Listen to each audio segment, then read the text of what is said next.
Assalamualaikum warahmatullahi wabarakatuh. Perkenalkan, nama saya Rivaldo Gimnasiar Saputra dengan NLP 2240101192. Di sini saya akan mempresentasikan tentang hasil kuliah praktek kerja saya, yaitu yang berjudul Tinjauan Pengembangan Karir Aparatur Sipil Negara di Pusat Air Tanah dan Geologi Tata Lingkungan. Dan dosen pembimbing saya yaitu Dr. Haji Heru Setiawan, SEMM. Baik, di sini kita selanjutnya adalah latar belakang pemilihan bidang. Pusat Air Tanah Geologi Tata Lingkungan memiliki tugas utama bidang air tanah, geologi teknik, dan geologi lingkungan sehingga memerlukan pengelolaan ASN yang efektif melalui rekrutmen, pengembangan kompetensi, evaluasi kinerja, dan pembinaan karir sesuai Undang-Undang ASN. Undang-Undang Nomor 20 Tahun 2023 menekankan sistem merit berbasis kualifikasi, kompetensi, dan kinerja dengan tujuan meningkat talenta, motivasi, dan kinerja organisasi. Pengembangan karir harus objektif, adil, berkelanjutan, serta didukung perencanaan suksesi yang baik. Lalu di sini ada rumusan masalahnya. Yang pertama yaitu bagaimana pelaksanaan pengembangan karir ASN di Pusat Air Tanah dan Geologi Tata Lingkungan. Yang kedua yaitu apa tujuan dari pengembangan karir ASN di Pusat Air Tanah dan Geologi Tata Lingkungan. Dan yang ketiga, apa saja kendala yang dihadapi di ASN di Pusat Air Tanah dan Geologi Tata Lingkungan. Dan di sebelahnya yaitu tujuan kuliah prakteknya. Yang pertama, pelaksanaan pengembangan karir ASN di Pusat Air Tanah dan Geologi Tata Lingkungan. Yang kedua, pengembangan karir ASN di Pusat Air Tanah dan Geologi Tata Lingkungan. Dan yang terakhir yaitu ada kendala yang dihadapi dalam proses pengembangan karir ASN di Pusat Air Tanah dan Geologi Tata Lingkungan. Dan selanjutnya yaitu metode praktek kerja. Kuliah praktek kerja ini dilakukan dengan menggunakan metode block release, yaitu penyelenggara kuliah praktek kerja yang dilakukan dalam 2 periode tertentu. Artinya, pelaksanaan kuliah praktek kerja ini dilakukan dalam waktu 2 bulan dan dilaksanakan pada hari Senin sampai hari Jumat sesuai jadwal yang ditentukan oleh instansi atau ditentukan oleh instansinya. Lalu di sini ada visi dan misinya. Visinya yaitu di Pusat Air Tanah dan Geologi Tata Lingkungan menjadi sumber daya manusia dan organisasi sebagai rujukan terpercaya dan mitra terdepan dalam bidang penelitian dan pelayanan informasi geologi lingkungan, geologi teknik, dan air tanah. Dan di sebelahnya yaitu tentang misi Pusat Air Tanah Geologi Tata Lingkungan. Yang pertama, mengembangkan kemampuan sumber daya manusia yang kompeten dan profesional. Yang kedua, meningkatkan sarana dan prasarana di bidang pusat air tanah dan geologi tata lingkungan yang berstandar internasional. Yang ketiga, memberikan pelayanan informasi geologi yang cepat, tepat, dan dapat diakses oleh masyarakat, pemerintah, dunia usaha, serta pemangku kepentingan lainnya. Yang keempat, mengembangkan kapasitas sumber daya manusia yang profesional, berintegritas, dan adaptif terhadap pengembangan ilmu, pengetahuan, dan teknologi. Dan yang terakhir yaitu memperkuat kerjasama maupun internasional dengan lembaga penelitian akademis dan sektor terkait guna meningkatkan kualitas dan manfaat penelitian serta pelayanan. Lalu di sini ada kajian teori. Pengertian manajemen menurut Jonas dan George 2020, manajemen adalah suatu proses perencanaan, pengorganisasian, kepemimpinan, dan pengendalian sumber daya organisasi.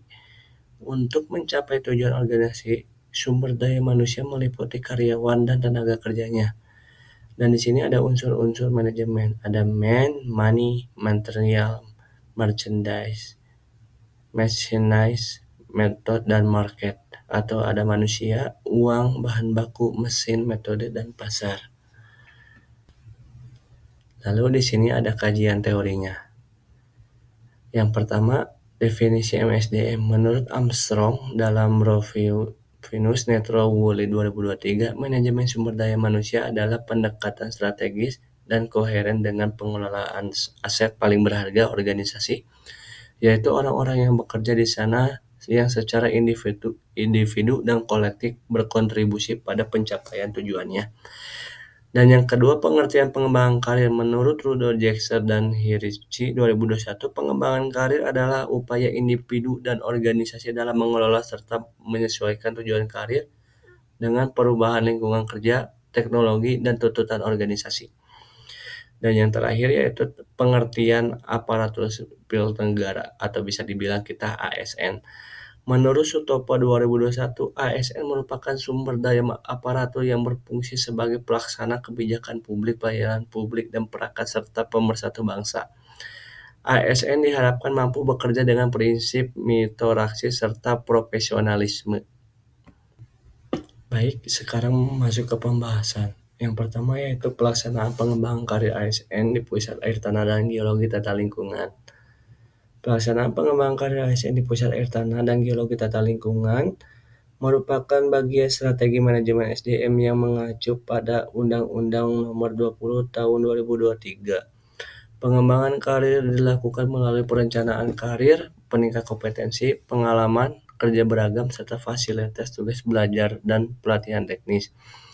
Seluruh mekanisme didasarkan pada sistem merit yang mengutamakan kualifikasi, kompetensi, dan kinerja sehingga setiap ASN memiliki kesempatan yang sama mengembangkan kompetensi, mendukung peningkatan kinerja organisasi, serta mewujudkan pelayanan publik yang optimal di bidang penelitian, konservasi, dan tata kelola sumber daya air tanah, serta geologi lingkungan. Dan yang kedua, ada tujuannya dari pengembangan karir ASN di Pusat Air Tanah dan Geologi Tata Lingkungan. Tujuan utama dari pengembangan karir ASN di Pusat Air Tanah Geologi Tata Lingkungan adalah membentuk sumber daya aparatur yang profesional, berintegritas tinggi, dan memiliki kompetensi yang relevan dengan kebutuhan organisasi serta tantangan perkembangan zamannya. Lalu yang terakhir yaitu tentang kendala yang dihadapi dalam pengembangan karir ASN di Pusat Air Tanah dan Geologi Tata Lingkungan, yaitu pengembangan karir ASN di Pusat Air Tanah dan Geologi Tata Lingkungan masih menghadapi kendala signifikan, keterbatasan anggaran, membatasi kesempatan pegawai mengikuti beasiswa atau pelatihan, sehingga kompetensi belum optimal. Faktor individu juga berpengaruh seperti rendahnya motivasi, keterbatasan waktu antara pekerjaan dan pengembangan diri, serta kemampuan adaptasi teknologi yang beragam. Instansi selalu menyusun peta jabatan fungsional sebagai panduan jalur karir, namun pelaksanaan yang belum berjalan optimal. Oleh karena itu dibutuhkan strategi yang lebih terarah, inovatif, dan dukungan manajemen konsisten agar kualitas aparatur meningkat secara berkelanjutan serta mendukung visi dan misinya. Lalu di sini ada kesimpulannya. Yang pertama, pengembangan karir ASN di Pusat Air Tanah dan Geologi Tata Lingkungan sistematis berbasis sistem merit melalui perencanaan karir, pelatihan, pengalaman kerja, tugas belajar, dan rotasi jabatan untuk meningkatkan profesionalisme ASN serta kinerja organisasi. Yang kedua, tujuannya membentuk aparatur profesional berintegritas dan kompeten dengan jalur karir terukur serta kader potensial sebagai investasi jangka panjang membangun ASN adaptif, inovatif, dan responsif. Dan yang ketiga yaitu ada hambatan utama meliputi keterbatasan anggaran, motivasi individu, waktu, dan adaptif. Teknologi peta jabatan sudah ada, namun pelaksanaan belum optimal sehingga perlu strategi yang lebih terarah dan konsisten. Lalu selanjutnya yaitu ada saran.